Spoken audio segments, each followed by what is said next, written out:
Et voilà, bonjour, bonjour fidèles intello de Congo Bruxelles News, vous qui ont l'habitude de suivre cette émission Nouvelle Vague de Bébé Matanda. Bino obo mesana, bozaka toujours abonné na ngai ya Congo Bruxelles News, abonné ya Nouvelle Vague ya Bébé Matanda.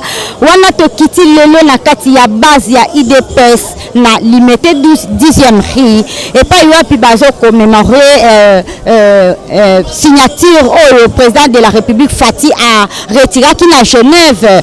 Tant a retiré qui signature na bazaki na ba fayulu ba muzitu bazaki ebele donc le de base a se décidé qui a lobaki président pour na biso retirer signature na yo bango ba lobby trop ba lobby na micro na ngai ba interview ba lobby comment ça s'était passé ba lobby ndenge ni ezalaki ndenge ni lekaki donc lelo nde toza wana boso mona baza ebele awa pona journée oyo ba retirer qui signature parce que base ndatinda ki président Fati Beton a retiré signature na ye to landa comment ça se passe ici à limité 10e ri. Pembeni ya maboko na ina pa suko erwana bawala balalaki melelonyo tozalisa maboko force ya IDPS eza na ba-occidentaux na ba-ofisi na ba-réalité de force ya IDPS epai ya peuple lelo tozofete anniversaire. Journée à l'élo na bana poto au bazola na ba meka un peu comprendre qu'est-ce qui ne va pas dans le journal l'élo. Madame, merci pour la parole. Journée à l'élo est un grand jour, c'est journée mounene, et c'est jour où Fanchi a retiré signature na Genève, c'est le 12 novembre où Fanchi a retiré signature na ye. Tant que comme on a bandeko ba yambeki que non, yonde président na biso, yonde candidat na biso tozana yo, ba koni kuna ayoki que non, te Martin Fayulu yonde akozala candidat commun. Nde yango Fanchi atali que non, banto baza likopa moko balingi Congo te a retiré signature na ye, nde yango tozo manifester le nom mokolo base, bango moko ba comprendre que non, président na biso akokota na makambo wana te, président na biso base to ko soutenir ye. Nde omoni bantu batondi pona ko révolter jour wana ko manifester na jour wana que eza jour président a retiré signature na ye. Donc journal lelo ezali commémorer chaque année moko bana ko sala mo pe besoin na pouvoir comment. Non, oui, eza jour kotikala historique, eza jour etikali historique da base nyonso bisika mwana IDPS azali que non, eza jour historique où le président de la République Fanchi Beton a retiré signature na ye na Genève. C'est pour cela que je base batondi, tozo manifestango malgré ta président za na mboka te, aza libanda mboka, yo moko comprendre ma kosolo kendaki que makambo nyonso zo simba, ba voyage nyonso zo sala ezo porter moi eloko 1,5 milliard yangwana ba congolais ba sukiki ke mbongo ebele boy président zui wapi. Jamais ndenge mundela azali, mundela tikali kabela mutu mbongo te. Population ba lobi trop de voyage. Président veut voyager trop. A faut s'occuper na mboka te, makambo zo leka na mboka, c'est comme si vraiment ils ont intéressé trop de voyages. Trop de voyages yango n'importe quel eloko. Yo moko lobi ba voyage na ye ça ta 50 millions te. Mais voyage vinu ke, mais oya vinu voyage eza mbongo ebele 1,5 milliard mama. Eza presque moi budget en mboka. Yango ne ba Congolais moni gratuité enseignement eza ofele tango ke vision président yo moko zo sala makambo na vision ya bolingo mboka. Yango zo kende kokuta na ba homologue na ye ba oyo bango ba benga ke eza ba grande puissance ba komona ke Fanchi en Afrique, il est le président le plus puissant. C'est pour cela que je suis bango parce que il peut asana kati ya mokonzimuna na mboka. Malgré mokonzi ya Congo te, mokonzimuna na Afrique. Malgré tout ça, dollar to ezo matakaka. Ma discours na ela ebite alobel makambo ya to ezo mata vraiment dollar eza stabilité. Te madame likambo dollar, omoni dollar muntu azoloba bongo ke dollar ekita asa muntu aza na dollar na poste parce que yo salarié oyebi ke bazo futa mbongo na yo bazo convertir encore na dollar ekomata nango kokita nango eza na solution te. Solution eza ke budget mboka ezala kokita social evanda dollar eza nango likambo te lisolo dollar soko ebisi muntu aza na dollar na po mbongo na poche na ye na compte akomona ke yo olingi mboka te dollar eza likambo emata ekita eza solution te. Solution eza ke biloko ezala na prix abordable social evanda mutu na mutu se retrouver to banda kolia 3 fois par jour.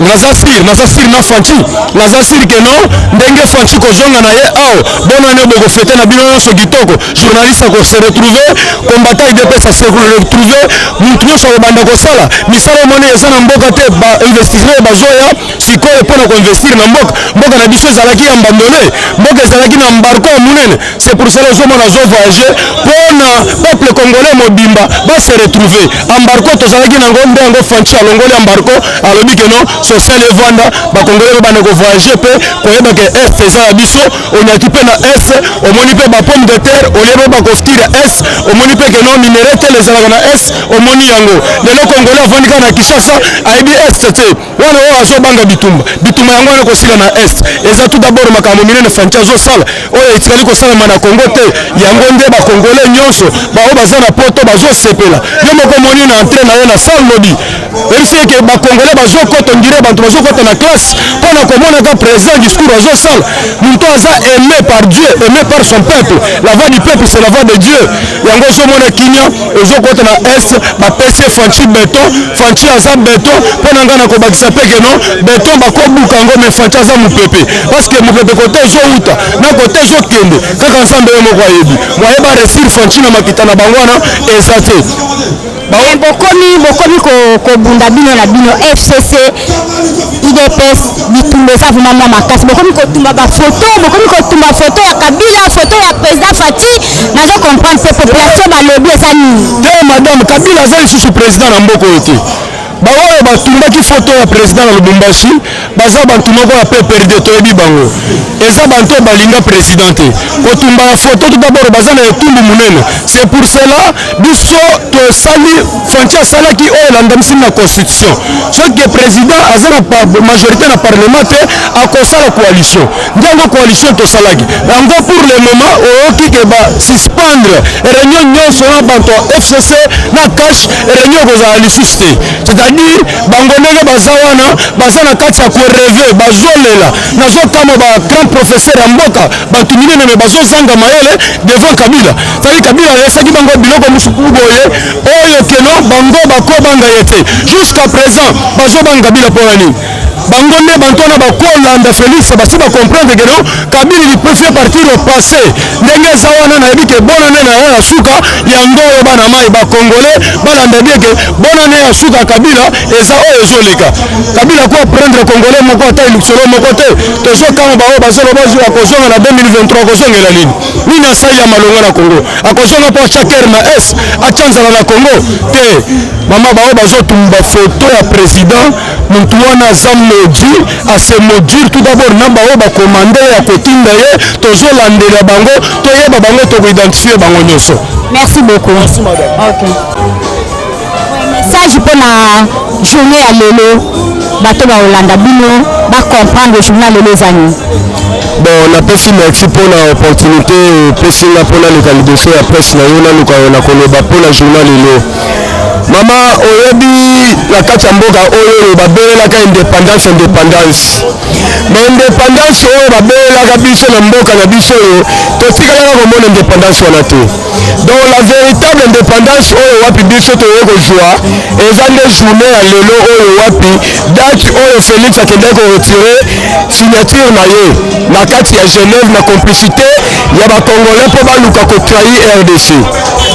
Donc véritable indépendance nde yango oyo soki otunaka ke no pourquoi benyango journée indépendance na oyebisa yo na benyango journée ya indépendance pourquoi parce que congolais a retrouvé respect na ye valeur na ye pe communication oyo ezalaki kati ya bakongolais ezongi na nzela ya nani ya Félix oyo lelo toomona nde baotumbatumba bafoto oyebi bien bana Israel babimaki na nini na Egypte ezalaki nini Farao aye kosituka lobi erreur nini onga nasali nazwi bokonzi ya baisraélien nazongiseli bango Donc c'était déjà tard. C'est même avec les kabylistes qui sont au gouvernement actuel, coalition. Ce sont des gens qui n'ont pas de mentalité, qui n'ont pas de maturité politique. Pourquoi puisque Moutoyo a bien mis politicien, il faut que nous respecter Moutoyo a le corona. Mais yo pourtant on respecte Moutoyo a le corona. Au combien de niveau, il y a que faveur, banani tout comme ça, pour oya, ok, il y a des gars pour ne pas courir à préparaki. Mais Dieu est grâce à Salmini, avant qu'on parle à Félix toujours, puisque Bango Baluka Félix, na manière nous tout le monde côté ça na monde na Bango ya ténèbre wana, na monde na Bango magie. Oh, Félix azali mutati ya lekolo wana te. Félix azali mupepe oyo wapi, Yesu ateleme lobi que non, yo mupepe yo kanga mo pepe pesa nini etelemi. C'est même avec de Félix. Les difficultés que nous courons dans notre pays, et les difficultés moko boye, autres qui n'ont pas carte Égypte. Si quoi être bini, bango si quoi, bakomi ko regretter c'est donc il retard déjà. Ah, c'est que yeba qui te n'a ko pesa yé, pouvoir te mettre pesa yé, tant de la comme traiter biso. Oh, alors c'est bango amour, puisque Kabila, alongola qui premièrement, amour, le Congolais, alongola qui communication, le Congolais, Congolais n'a qui la valeur. Mais tant qu'on retour à Félix, à pouvoir wana, tant le monde est au loba. Donc le monde entier, bah comme il respecte Congolais, Congolais a comme ils ont sabolingo na ye. Ndenge zalaka au mobutu le baka la biso, tata moko mokozi moko ekolo moko. Yango nde Félix avec sikoyo, kozo ni sayango. Ozo comprendre, ba mona yango o velote. Ba mona yango, le 17 Félix a kende bandundu. Ok, bandundu wana, nde bakolakisa bango, qu'est-ce que la politique, qu'est-ce que on va donner gérance ya nini ya mboka. Bango ba yedelo te. Jusque là banani nde bakolakisa ba oh wana babengamaki batraître na okende kobanda nano obeli naku na oyo bango bakumisaki fayulu wana na muzitu oyo bazwaki bokonzi oyo bandimaki keno peuple ya bandundu asouffrir basali ata eloko moko te me bamona sikoyo réalité ya oyo babengi congolais ndenge akozala kuna oyo kolakisa bango oyo babengi amour union wana bakotisaki nini haine na Félix enfin voir bango nini babengi communication entre les congolais nini babengi valeur ya congolais nini babengi union bomoko bolingo wana po bango bamemelaki biso nini haine. Donc Félix azali mutu oyo aye kopasola nzela po mutu nyonso tosala nini asepela. Merci beaucoup. Merci. Bolekisi penza. Eza po bozala pouvoir na maboko to eza nini parce que ba journée leki trop. Marché, manifestation, okuna soki ndeni do. C'est comme si boza ko exagérer un peu. Bon, il n'est pas c'est le qui s'y traîne, hein. Il est mort dit que eza partie de masse. Base de makambo. Base wana un jour. Bamboya ka fati asala alliance na batu mabe na Genève. Po fati ayokaka base aretiraka signature na ye. Base yango nde base makambo asalaki marche pour la soutenir gratuité. Lelo pe base asangani lisusu mpona kolakisa ke baza toujours nsima président na bango Félix Antoine Tshisekedi. Donc omoni journal lelo eza journée monene bato bauti bakuwa nyonso ya capitale bayawa bato mosusu baza na nzela tozozela bango bakoma lelo base ifa pesela mpo eza journée ya base bamusicien bata théâtre bato nyonso bazali awa à l'honneur ya président na makambo azosala na mboka na biso. Ntango olobi ke bato mabe wana baza bana parce que bato wana bazalaki na bango na Genève ezaka bana mboka. Fayulu aza mwana mboka, Bemba mwana mboka, siko bato mabe eza nani? Fayulu to nani? Bon, bato mabe soki tolobi bato mabe eza bato oyo basalaki alliance na Genève, alliance moko ya bafranc-maçon oyo balinga badésorienté leader au peuple bandai kotia motema donc baza bato mabe accord politique tant beke kosala yango ekozala apport ya bandoki te mpo bato misusu baninda de façon ke mboka na biso enoye yango toyebi ke bazalaki bato mabe soki otangi bango nyonso ozwi Bemba ozwi Fayulu ozwi bamuzitu ces gens-là bazalaki bato oyo bazoreprésente la franc-maçonnerie oyo baza contre même mboka na biso changer c'est ainsi que base comprenaki jeune na bango oyebisaki président na bango batielaki motema soki aretire signature na ye te akoya mpe na mboka oyo te comme base eza souverain notre président aretiraki signature mpo kosala alliance na bandoki te leloko koyebiso mama baza bandoki alliance na bango wana ekweya la raison pour laquelle soki ezalaki alliance ya malamu ntango fati aretiraki signature mpo na nini bango baresir te mpo tomona ke non bango bayaki na bonne voie ezalaki alliance moko ya kindoki nesengelaki notre président aretire signature na ye le plus vite que possible. Non, non, bango bakoresir comment parce que bango baza baopposant baza wana mpe na kotelemela mabe oyo ekoleka na nsima ya président Fati bango baza baopposant ozozela nini mpa na bango parce que baza baopposant.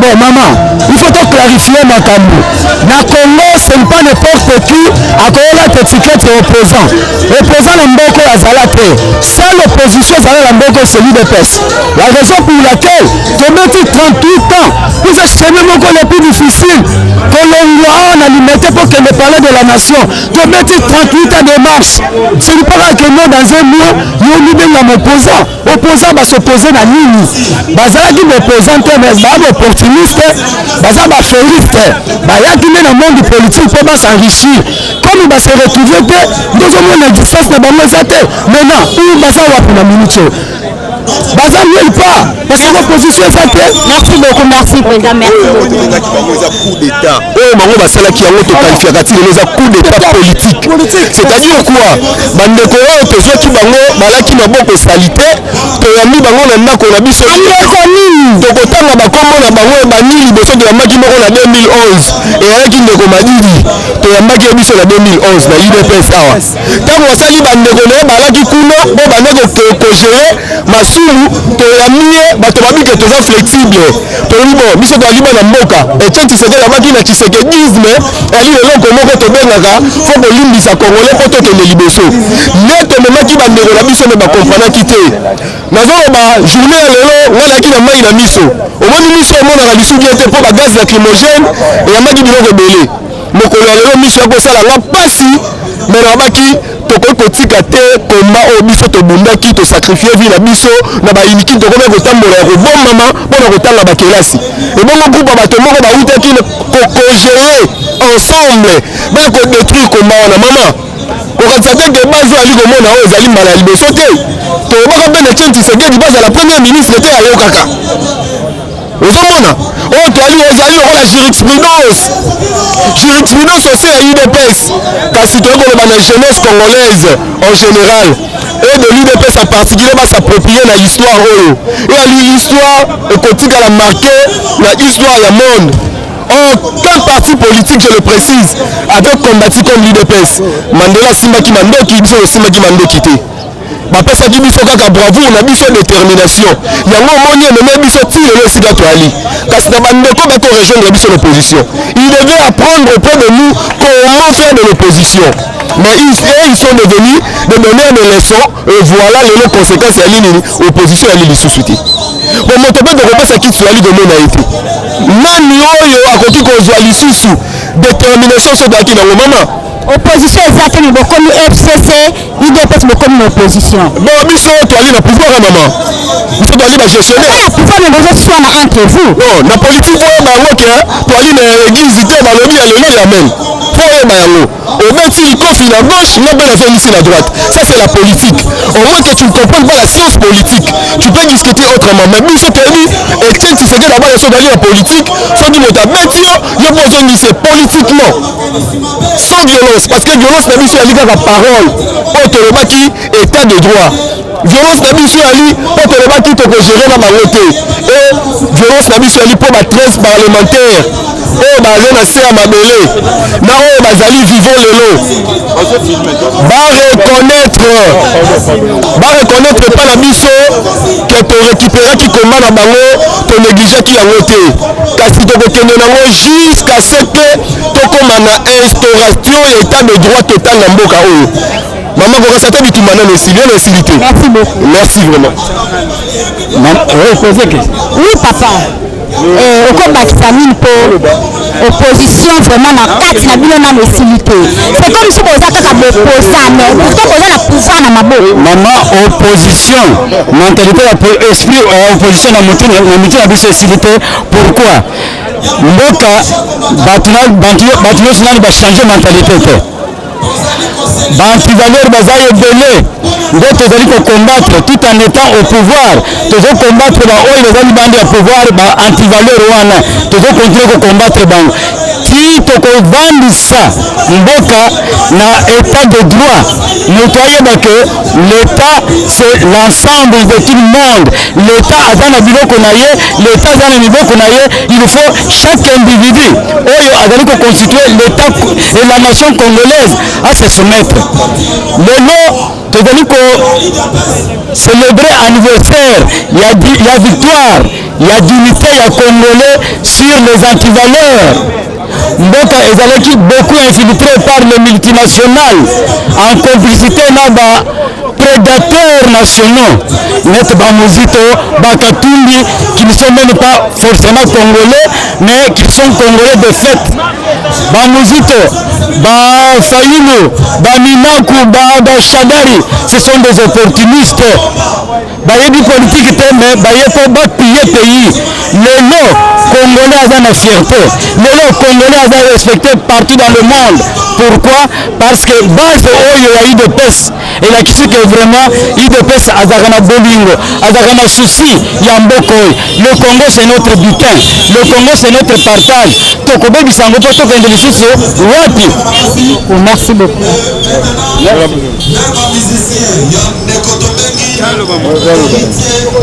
Ok papa, on bakisani na o papa. Nala bakisa po na journal lelo tozokanisa jour oyo mboka retiré signature na Genève. Parce que journal lelo eza journée moko o bandoki batrega peuple congolais basanganaki mpona kodétruire mboka congolais. Lokola biso peuple congolais journée wana totelemelaki lobi mpona ke victoire na biso etika toujours victoire na biso. Yango mona ete Félix Tshisekedi aretiré son signature na ye lelo oyo tomona fati na pouvoir à cause ya base. Yango lelo tosangani mpona kocélébrer victoire na biso oyo tozwaki na journal lelo. Yango wana ezaki nango yango wana kolo. Merci beaucoup, merci. Qui signature parce que ezaka faulu fa. Maman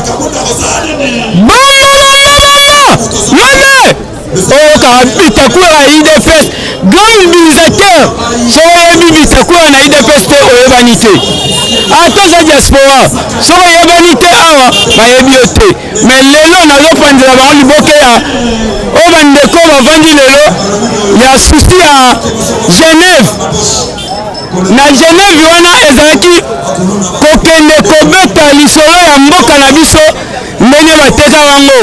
Commissionnaire nango aza Alos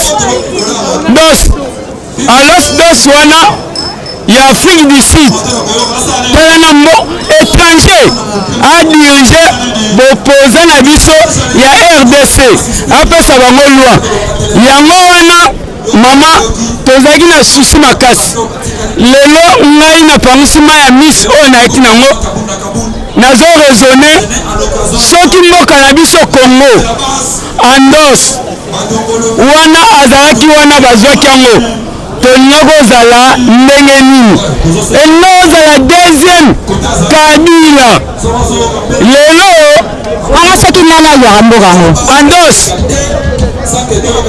yende mutu akanda odirige opposition na biso na Afrique du Sud. Président na biso bakendaki kobeta ye oyo babengaka likofa. Omoni soki mwana oyo bolingaka te ndenge ntango towanda kokola towanda kokanga benemi towanda kokanga benemi yango wana nde bakenda kosala na Genève mais ntango asali yango biso congolais nyonso tu ekei biso lobi te tolalaki te esamaki lobi le 11 lelo le 12 biso peuple totelemaki mpona kodeside tolobi président longo ya biloko wana eza mabe nde alongwaki na bord ya Genève lelo soutenir comme président de la République Antoine Félix Antoine Tshisekedi Tshilombo bic rouge béton débouillonnement silencement peuple congolais nyonso lelo aza na esengo ya koloba fierté oyo atiaki mpona kosoutenir président Félix Antoine Tshisekedi ekomi yango wana omoni bandeko ebele bazoya awa ndeko Martin Fayulu bao basalaki na wa Muzitu bao basalaki Moïse bao basalaki Jean-Pierre Bemba baye comprendre vérité babomba yango te yango nde vérité donc président Félix aza président ya bango aza président ya Kabila aza président ya bango nyonso yango wana toyebisi bino bolemba te na minute oyo boyokaki ye na France basali abinakanisaki pouvoir nazwi merci beaucoup ya koloba ebele merci beaucoup ta eza nde moke merci beaucoup ok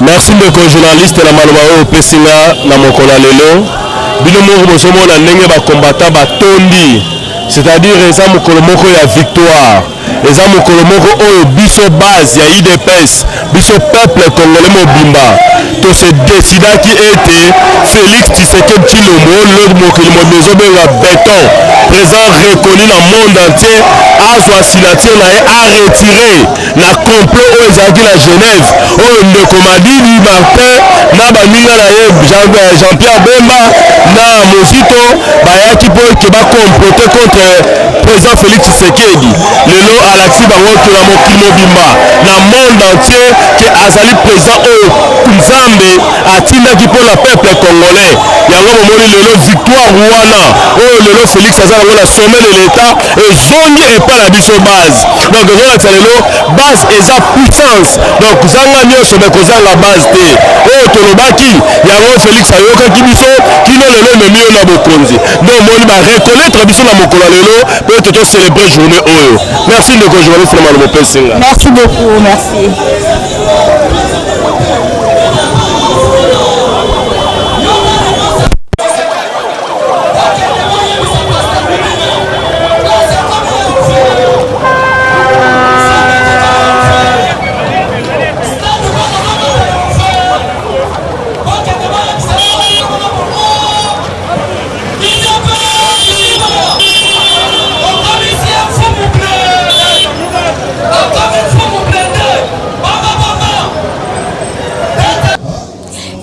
merci, vous venez de suivre là comment ça se passe ici à Limité.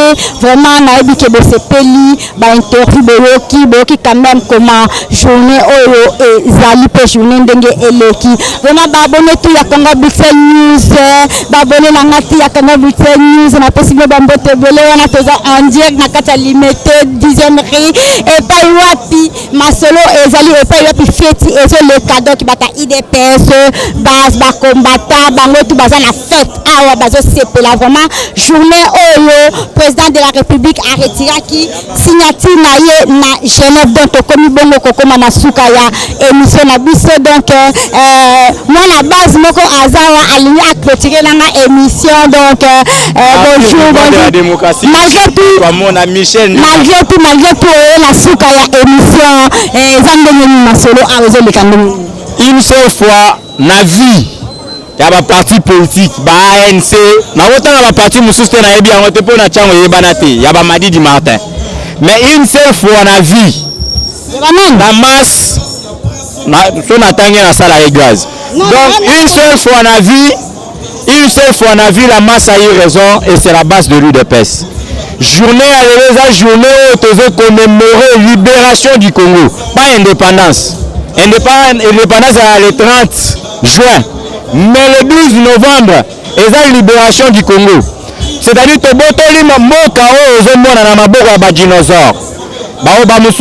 D'autre part, poser un crime contre l'humanité baya ba pigment boyebi bango banani ba dinosaure faut citer ba kombo ya ba dinosaure abaka mutu to bambino na martyr vivant surtout bayebi nga martyr vivant de la démocratie ayebi ceux qui ba dinosaure ba mususu balaka ba pigment boyebi bango ça attend commencer Jean-Pierre Mbemba Bakatumbi oyo baposa ba crime économique ba Madidi Martin donc le fruit de la masturbation politique à Genève.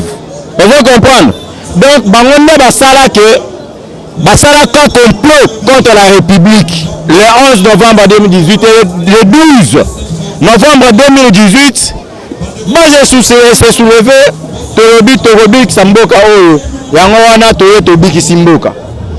Et bela ko ba ezate, les azaka message à effet patriotique. Soyons un comme jamais été autour du chef de l'État Fachi Beton, Natina Yakotongana et Mboka ensemble. Je sais que vous êtes nombreux de la martyrs vivant de la démocratie plus de 143, 82 7800 162, plus de 143, 82 7862, au Beninga, aux Zwinga, pour la soutien à eux.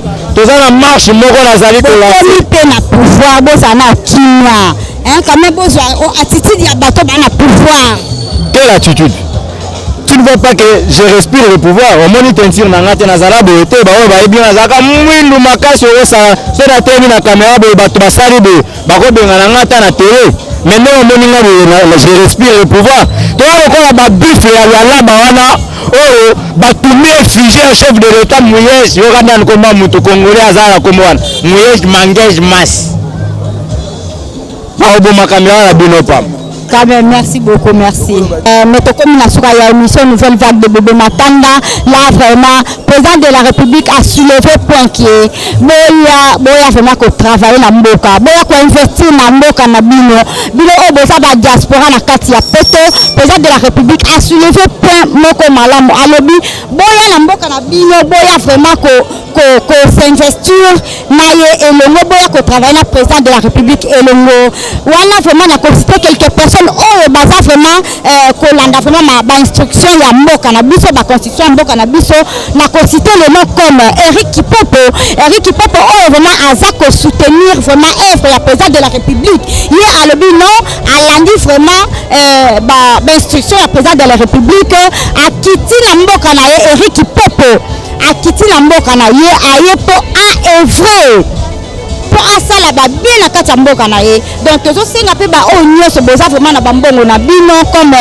Mami Basisa na Hollande ye pe akiti na Mboka na ye afongoli ba maison afongoli ba boutique d'habillement pour bana Mboka quand même balongwa na chômage. Donc ye pe oyo yebi ke oza na kati ya Belgique oza na Londres oza na États-Unis oza wapi kita na Mboka na po o investir na kati ya Mboka na ye. Donc na Mboka na biso toza na besoin na bino beaucoup plus bino obolo besoin bambongo sala lokola Eric Kipopo oh vraiment andimi à se sacrifier abimisa ba compagnie na Mboka aza na plus de 20 engagés.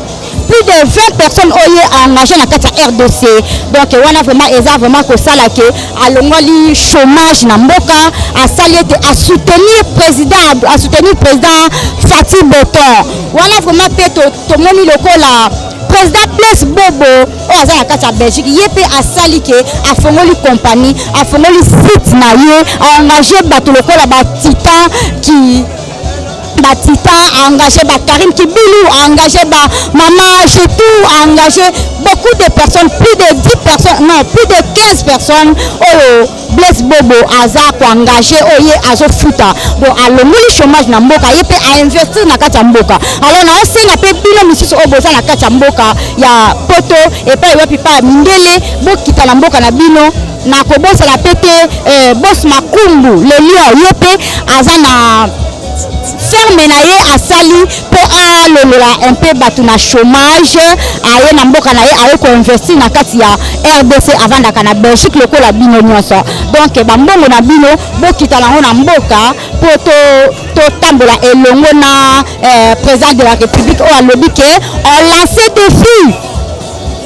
défi la bana Mboka boya wala vraiment ça fête c'est la fête qui se passe ici et ça fête pour la base awa vraiment boya na mboka na bino boya vraiment pour to tambola elongo na président de la République ndenge alobi boya ko s'investir vraiment